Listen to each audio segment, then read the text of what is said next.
I want you to picture the place first, not the finished skyscraper with glass and lights, but the building while it's still under construction. Concrete floors, exposed steel, temporary lighting, and running straight through the center of it all, an elevator shaft that drops floor after floor into darkness. This is where the worker was assigned that day. His job was elevator shaft inspection, not installing anything, not operating equipment, just checking alignment, safety fixtures, and temporary guides while construction was still ongoing.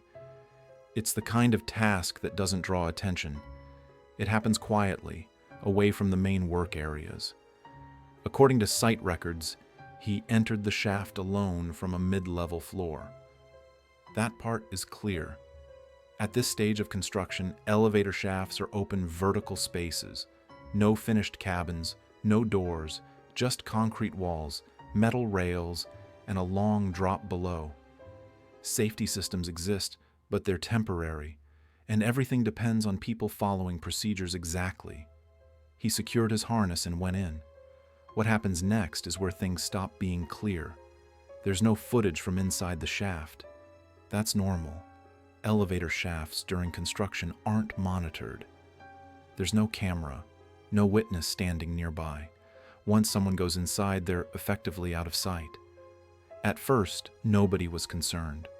On large construction sites, workers move constantly. People go up, down, across floors. Missed check-ins happen. Radios cut out inside concrete structures. Supervisors assumed he was still working. Time passed. When the next update didn't come in, someone went looking for him. Nearby floors were checked, equipment areas, temporary platforms near the shaft entrance. Nothing. That's when attention shifted back to the shaft. Elevator shafts are deceptive. From the outside, they look like empty vertical spaces. Inside, they're narrow, dark, and hard to assess. Sound doesn't travel well. Visibility drops quickly, and accessing lower sections isn't as simple as leaning over and looking down. Search crews began checking what they could. Parts of the shaft were obstructed by scaffolding. Other sections required additional equipment to access safely. Some areas couldn't be entered without stopping work on multiple floors. No one could say exactly where he was inside the shaft, or what might have happened. There were no eyewitnesses, no clear signs of a fall, no equipment left behind in a way that explained anything. Eventually, the incident was recorded as an unresolved construction accident. That wording matters. It doesn't mean nothing happened. It means investigators couldn't reconstruct a single, confirmed sequence of events.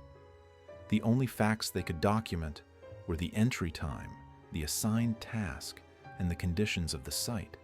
Elevator shafts are repeatedly cited in construction safety literature as one of the most dangerous areas on high-rise projects.